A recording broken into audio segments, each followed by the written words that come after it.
തൃശൂരിൽ തദ്ദേശ തെരഞ്ഞെടുപ്പിൽ മത്സരിക്കുന്ന ദമ്പതിമാർ ജീവിതത്തിൽ എന്ന പോലെ പ്രചാരണത്തിലും ഒന്നിച്ചാണ്. കോലഴി സ്വദേശികളായ വാസുവും വത്സയുമാണ് അടുത്തടുത്ത വാർഡുകളിൽ ബിജെപി സ്ഥാനാർത്ഥികളായി മത്സരിക്കുന്നത്.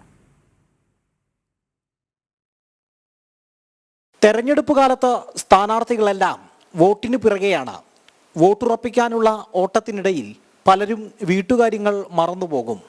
പക്ഷേ തൃശൂർ കോലഴിയിലെ വാസു വത്സ ദമ്പതികൾക്ക് ഈ തെരഞ്ഞെടുപ്പ് കാലത്ത് വോട്ടുകാര്യം തന്നെയാണ് വീട്ടുകാര്യവും. കോലഴി പഞ്ചായത്തിലെ 1-ാം വാർഡായ കുന്നത്ത് പീടികയിലാണ് വാസു നടുവത്ത് BJP സ്ഥാനാർത്ഥിയായി മത്സരിക്കുന്നത്. ഭാര്യ വത്സ വാസു ആട്ടോർ നോർത്തിലും മത്സരിക്കുന്നു.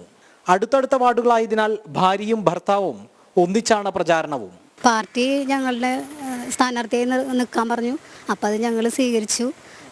നല്ല പ്രവർത്തനമുണ്ട്, ആൾക്കാർ നല്ല സപ്പോർട്ടാണ്. ഇവിടെ പിന്നെ 2 കോളനികളുണ്ട്, 4 കോളനികളുണ്ട്. അപ്പോൾ അവിടെയൊക്കെ പോയപ്പോൾ നല്ല അനുകൂലമാണ്.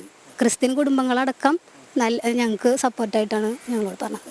ഇനി വീട്ടുകാര്യത്തിനപ്പുറമുള്ള വോട്ട് വിശേഷങ്ങൾ.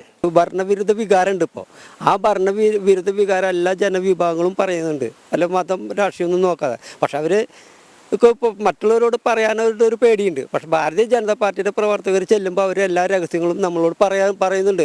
എന്തായാലും നിങ്ങൾക്ക് എന്നെ വോട്ട് കിട്ടുള്ളൂ. ഇപ്പോൾ കേന്ദ്രത്തിലും കേരളത്തിലും നമ്മൾ ഒരുമിച്ച് വന്നാലാണ് ഈ നാട് തന്നെ നന്നാവുള്ളൂ. ആ ഒരു വിചാരം, ആ ഒരു തോന്നൽ ഇന്ന് കേരളത്തിലെ എല്ലായിടത്തും മുക്കിലും മൂലയിലുണ്ട്. അത് ഇവിടെ 1-2 വാർഡുകളിൽ അത് പ്രതിധ്വനിക്കുന്നുണ്ട്. BJPക്ക് സ്വാധീനം കുറവുള്ള മേഖലയാണ്. പക്ഷേ അടിയൊഴുക്കുകൾ തങ്ങൾക്ക് അനുകൂലമാകുമെന്നാണ് ഇവരുടെ വിലയിരുത്തൽ. ഷാൽവിൻ ഷൊർണൂരിനൊപ്പം മിഥുൻ അയ്യപ്പൻ, ജനം, തൃശൂർ.